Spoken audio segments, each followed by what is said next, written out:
Hello guys! Welcome back sa ating channel. Sa video na ito, magse-set up tayo ng Facebook personal professional account. Ang gagamitin natin account ngayon guys, ang i-set up natin yung Facebook account ni Mrs. Kasi yung sa akin, hindi ko na pwedeng pakialaman, hindi ko na pwedeng i-turn off yung professional mode niya kasi malapit na siyang ma-monetize, malapit ko na ma-reach yung eligibility requirements. Pag kasi turn off ko yung professional mode niya, babalik na naman ako sa dati, uulit na naman, magre-reset na naman yung account ko. Sa video na ito guys, magse-set up tayo ng account simula una hanggang titignan natin kung eligible ng account ni Mrs. sa Star Monetization at kung eligible na siya guys, isa-set up na din natin siya pati yung payout settings niya. Huwag na natin patagalin guys, kung bago ka pa lang sa channel na ito, consider subscribing dahil naglalabas pa tayo ng mga ganitong video about Facebook Reels. At paki-follow mo na din yung Facebook account natin, ilalagay natin yung mga link sa description below. So guys, magsimula na tayo no. Ang unang gagawin natin guys, bago ka mag-set up ng Facebook account mo, pumunta ka muna sa Play Store, okay?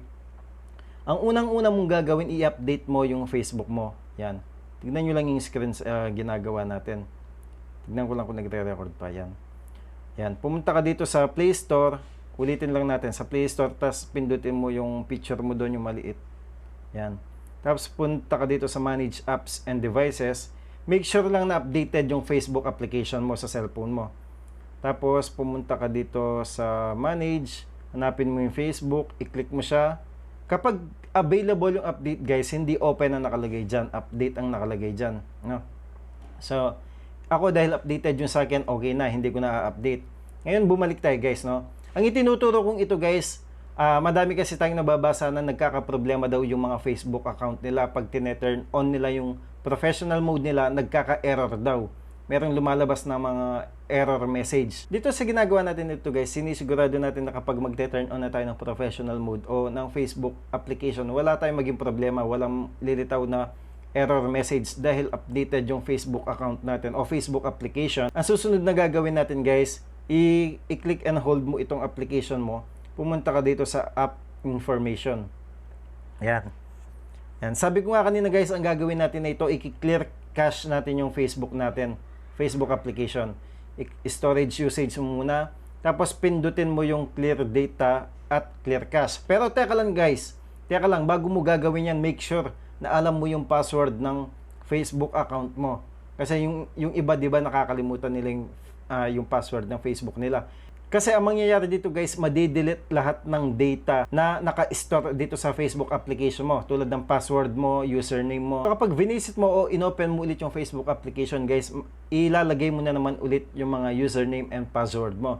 Dahil nga na-clear na yung cache. Kumbaga lahat ng naka-store na data mo, na-clear na. Pati yung Facebook application mo, na-clear na guys. Okay? Ang susunod naman na gagawin guys, bago tayo magsimula pa, i-restart mo muna yung cellphone mo kasi ang cellphone natin napakadalang lang nating i-restart o i-turn off para mawala yung mga konting problema sa cellphone mo kasi minsan bumabagal na yan. Nagkakaroon ng epekto sa pag-run ng mga application tulad ng Facebook dahil nga matagal mo na siyang hindi nire-restart. Kapag nagawa mo na yun guys, 90% ng mga problemang pwede mong harapin sa Facebook sa pag-turn on mo ng professional mode mo. Minsan kasi may nagrereklamo, sabi ko nga kanina, pag tina-turn on nila yung professional mode nila, nagkakaproblema sila, nagkakaroon ng error message, ayaw mag-turn on ng professional mode nila. O kaya naman hindi nila makita yung option to turn on professional mode. So kapag ginawa mo yung mga unang sinabi natin kanina, sigurado mawawala na lahat ng problema mo. Ang susunod na gagawin natin guys, kung na-restart mo ng cellphone mo at nagawa mo na lahat ng mga sinabi natin kanina, pumunta na tayo dito sa Facebook application, no? Tapos wag mo munang i-turn on yung professional mode mo guys, no? Ang unang gagawin mo, i-accept mo muna kung okay lang sa'yo, no? Kung okay, nasa iyo ito, no? Nasa iyo. Kasi ang sineset up natin dito yung personal account natin sa Facebook. Hindi page, personal professional account natin. So, kung okay lang sa'yo, i-accept mo lahat ng nagpa-friend request sa'yo. Bakit? Kasi kapag turn on natin yung professional mode natin, lahat ng mga friends natin mako-convert sila into followers. So for example, meron ka ng 1,500 friends. Kapag tinurn on mo yung professional mode mo guys, mako-convert lahat sila into followers at wala pa man guys sa una pa lang eligible ka na sa Star Monetization. Kasi yung Star Monetization, 1,000 lang ang kailangan mong followers. So yun yung next na gagawin natin, no? Pupunta lang tayo dito sa friends list. Tapos i-accept natin lahat ng mga i-accept natin lahat ng mga yan. I-accept natin lahat. Yan. Pinagkilaman ko na yung Facebook account ni Mrs. In-accept ko na lahat ng mga pwedeng i-accept dito.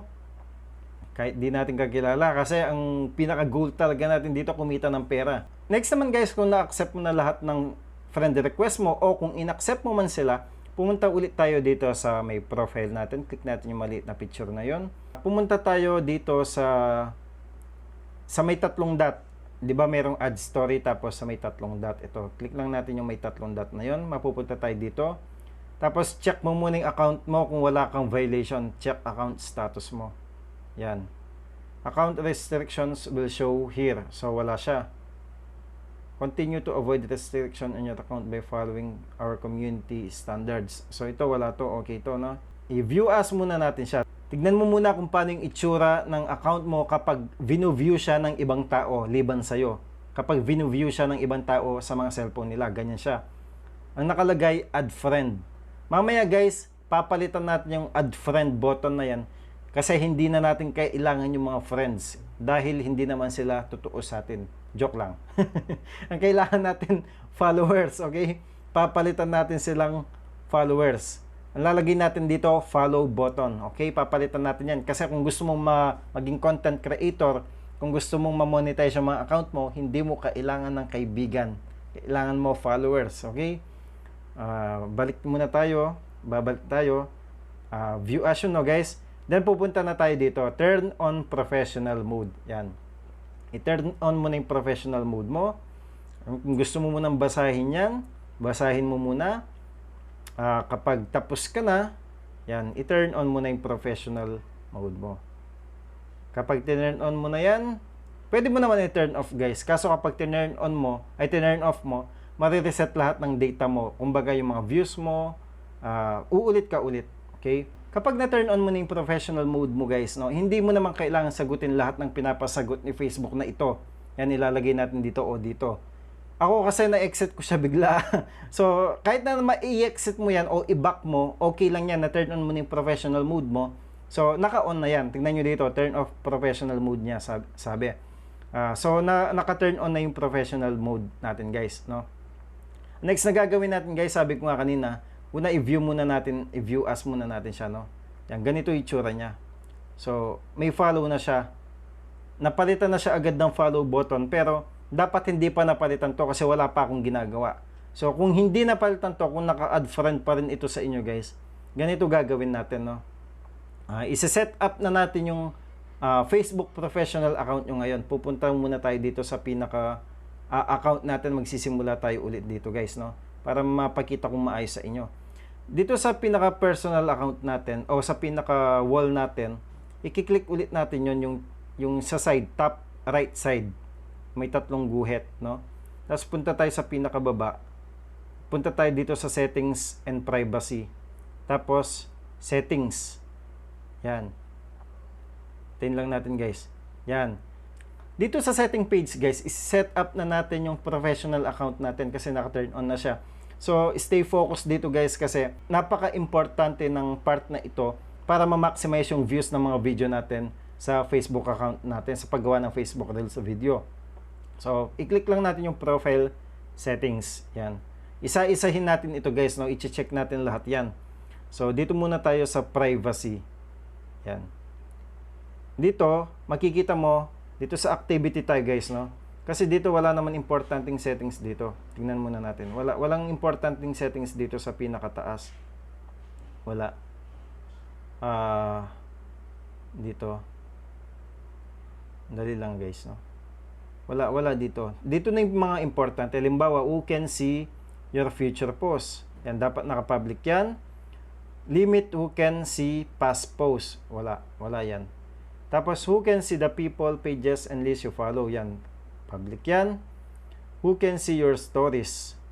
Who can see your story? Public natin yan. Yan. Gawin natin friendly yung ano natin, yung pinaka-account natin. Ayan, public natin yung story natin. Tapos, who can see your future reels? Dapat naka-public din yan guys, no? Hindi friends lang yan o friends except. Dapat naka-public yan. Allow others to share your reels to their stories. Yes yan, no? Yes. Tignan nyo yung settings na yan. Yes, dapat yan. Tingnan natin kung nagre-record pa. Okay. How people find and contact you. Who can send you friend request. Gawin mong friends of friends lang yan, guys, no? Huwag mong gagawing everyone yan. Kasi kapag ginawa mong everyone yan, magiging add friend yung button na pinakita natin kanina. Hindi siya magiging follow. Okay? So, dapat friends of friends lang yan. Sabi ko nga kanina, hindi natin kailangan ng friends dito, kailangan natin follower. Yan. Who can send you friend request? Friends of friends lang yan, guys, no? Tapos, who can see your friends list? Public. Okay na yan. Who can look you up using the email? Everyone. Who can look you up using the phone number provide? Everyone.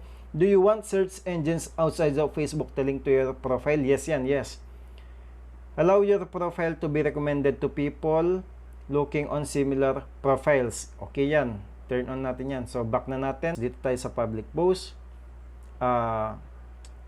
Profile in professional mode are set to public so anyone can follow you. To change this, yan, okay lang yan, public yan. Who can see your followers on your timeline? Public yan, hayaan mo na yan. Public post comment. Choose who is allowed to comment on your public post. Public yan, hayaan mo na yan. You can update this on individual posts without affecting your account settings. Hayaan mo na yan, public yan. Public post notification. You can get notification when people who aren't your friends start following you and share. Everyone, hayaan mo na yan. Saan pa tayo? Public profile information. Manage who can like or comment on profile information that is always public, including your profile pictures, profile videos, cover photos. I-public natin yan, guys, kasi naka-friends lang siya, di ba? I-public natin yan. Yan. Comment ranking. I-turn on natin yung comment ranking na yan. Yan. Tapos, off Facebook preview. Yan, wala na yan. Back na natin. Medyo napahaba na tayo. Blocking. Wala tayong blocking dito, no? Ay, may binlock si Mrs. Device permission. Wala na to. Yun lang, guys, no? Yun lang ang isa-set up natin sa Facebook professional account natin. Ngayon, ang titignan natin kung available na yung star monetization ni Mrs. Kung eligible na siya, masa-set up natin. Kung hindi pa, malas. Kasi kanina 998 lang yung friends niya. Nag-add lang tayo ng iilan, so naging 1,000 plus siya. Kaso kailangan kasi 60 days na meron kang 1,000 followers. 60 consecutive days. Hindi bababa ng 1,000 yung followers mo bago mo ma-turn on yung star monetization mo. So, tignan natin yung kay Mrs. Titignan natin, pupunta tayo sa professional dashboard. Click natin yung account, tapos si dashboard. Pupunta tayo sa, ayun, welcome to professional dashboard. Okay. Pupunta tayo dito sa monetization, guys, no? Ito yung professional dashboard niya. Tapos monetization. Hindi pa available, guys. Patay tayo dyan. Have 1,000 followers for 60 consecutive days. Live in eligible country. Yun. Doon siya patay sa 1,000 followers. So, bago ma-turn on ito, guys, bago maging eligible yung star monetization ni Mrs., kailangan niya muna kasi magkaroon ng 1,000 followers for 60 consecutive days, no? Uumpisahan mong bilangin yung 60, guys, kasi magbibilang ka ng 60 days eh. Uumpisahan mong bilangin simula nung nagkaroon ka ng umapak ng 1,000 yung followers mo. So, ngayon ginagawa natin ng video na ito kasi kanina 998 lang siya. So, umapak ng 1,000 yung followers niya ngayon. Tapos, 2 months pa ang hintayin bago natin ma-turn on itong star monetization niya. Pero, nakaset up na ito, guys, na yung account ni Mrs. Ang gagawin natin dito, guys, ngayon, dahil nakaset up na yung professional mode ng account ni Mrs., mag-upload lang tayo ng mag-upload ng mga Reels video everyday. Okay, dapat maging consistent everyday. O kahit hindi everyday, kahit basta wag mong titigilan yung pag-upload kapag naumpisahan mo na.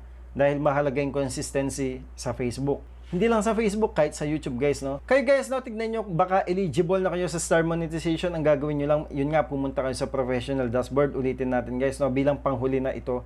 Yan, i-click lang natin itong bilog na ito. Yan, yung what's on your mind. Tapos si dashboard. Okay, tapos followers niya kasi 1,011 pa lang as of today. So, hindi pa pwede. So, itaas nyo lang, tapos i-click nyo yung monetization. Yan. Yan. Makikita nyo dito kung available na. Nasa taas siya, available, sabi niya. Eh, dito, not yet available pa siya. Lahat ng ito, in stream, hindi pa din available.